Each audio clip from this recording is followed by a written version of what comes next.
The low temp glue gun is the star of the show. Remember, I like to use low heat so that things don't melt. Starting off with the ponytails, I glue some thinly cut low loft quilt batting to them so that the hair will have something to adhere to. I wrap the batting around the ponytails, making sure that the edges overlapped. You'll also notice that I wrap the connection points between the bottle caps and the ponytails with some Worbla, just to make sure everything was reinforced.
After that, just like the main wig cap base, I painted the ponytails with acrylic paint to help minimize the appearance of any gaps.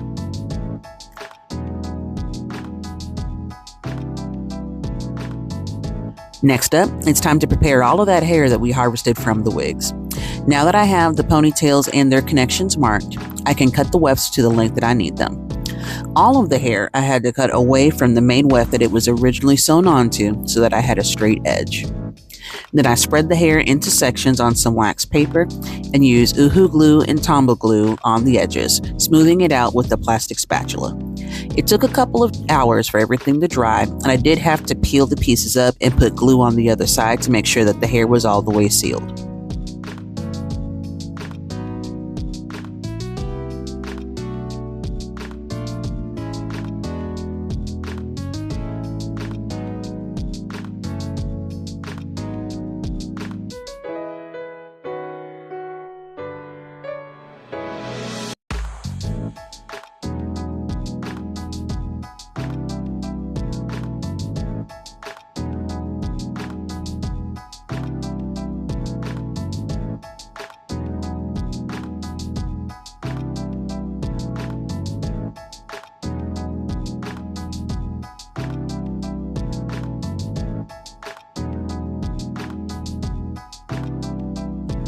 Then I wrapped hair around her bangs, sprayed it with Got2B, and secured it with hot glue and more Tombow glue.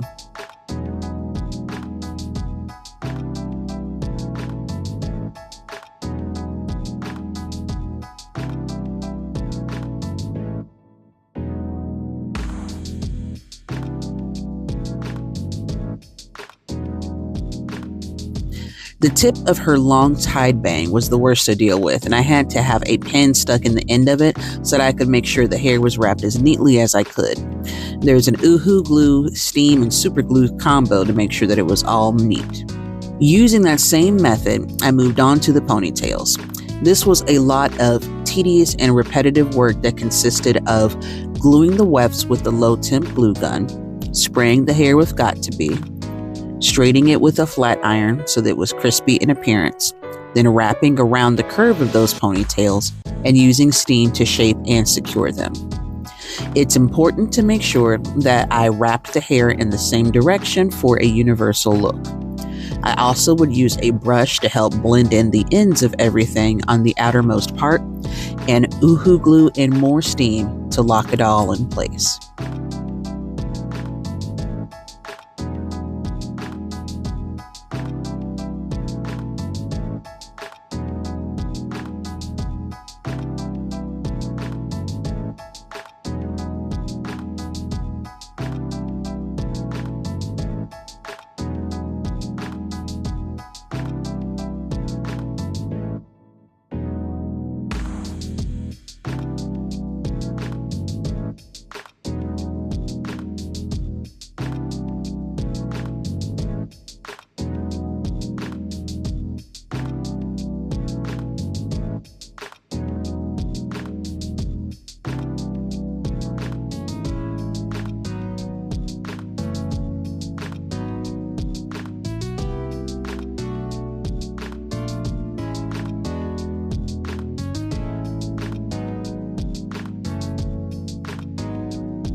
For the wig cap base, I started with a piece of fabric that I custom dyed, measured out to the length of the middle part.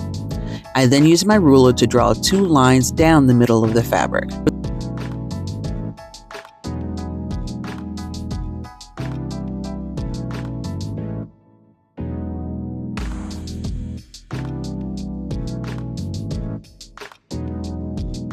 I did keep some of the wefts intact with their original threading and went to sew them onto my sewing machine.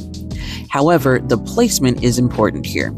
What I did was I would stitch the weft down just to the outside of that marking. Then I would use my flat iron to put a bend in the weft at that seam so the stitching was hidden.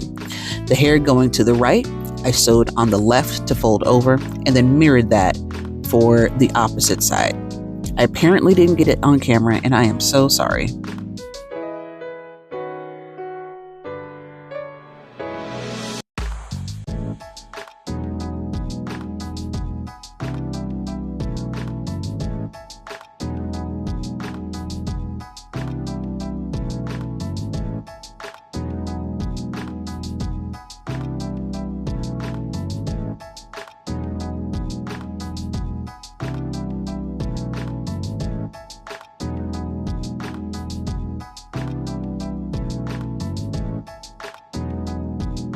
Moving forward, it was time to work on building the middle part.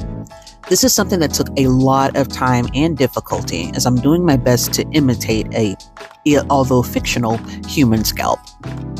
First, I laid down the fabric portion on the markings I had made for that part on the wig cap base. Because this portion has the longest hair of the wig, I had to be patient and, with the low temp glue gun, move in small sections. Then I spent some time to brush one side of the hair away from the middle part and secure it to make sure that I could get everything flat and out of the way. After that, I went in to do some additional gluing since the fabric had split a little bit where it was sewn.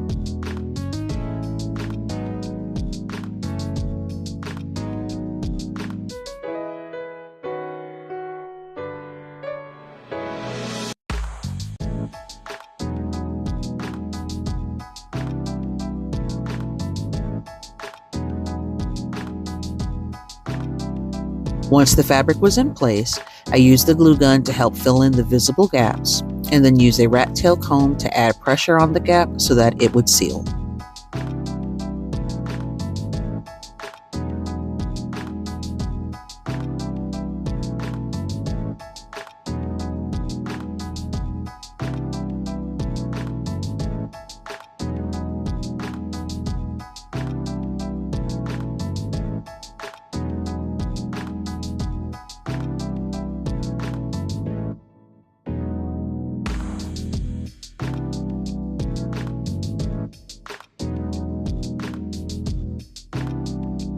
Then, with the comb, I went over everything to make sure that it truly was parted.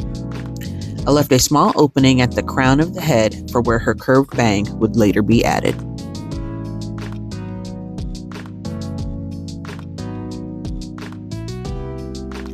The middle part section consisted of flipping the hair away from where I wanted to glue, gluing a weft in place with the low temp glue gun, holding that in place with a tool so that it wouldn't slide around, then when secured, moving on around the perimeter of the hair. Just filling in the section on one side of the middle part took about 30 minutes.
I also tried to detail her front hairline a little bit because I wanted to be able to wear this wig without the hat.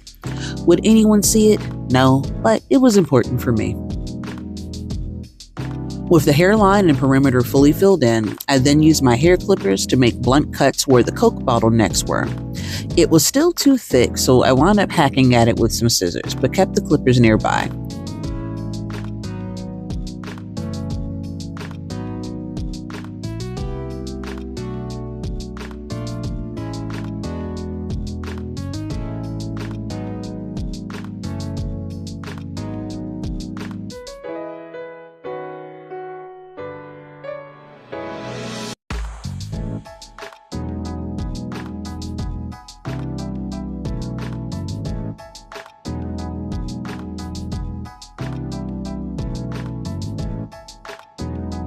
Then came the thinning portion because I wanted the hair on the wig cap base to be able to be tucked underneath the outer edges of those bottles so that adding the ponytails and the ponytail holders would be flush.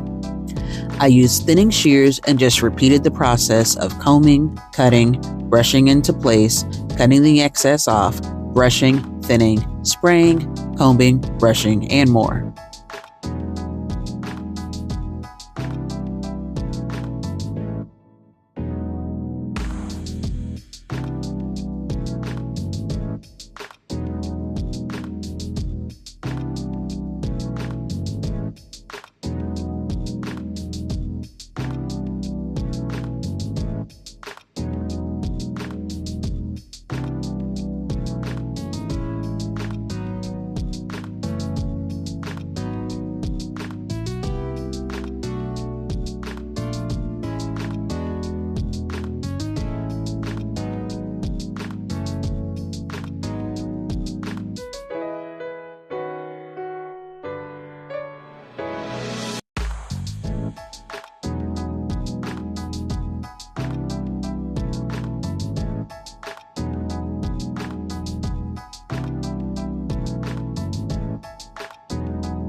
Once the general shape was okay, I would use UHU Glue beneath, Got2B on top, and then steam to manipulate everything down and repeated the process until the ends looked like what I wanted them to look like.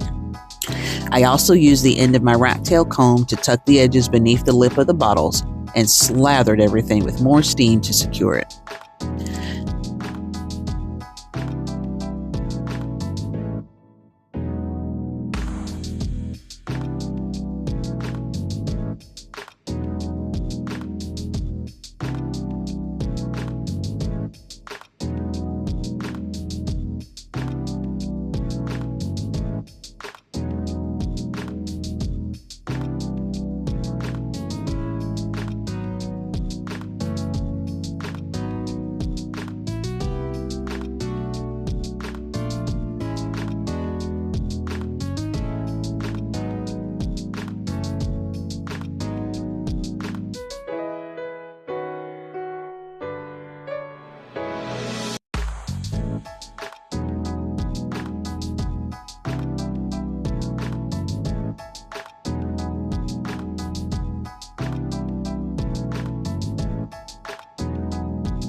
Then came time to make sure that the ponytails could go back onto the wig securely, and they did successfully.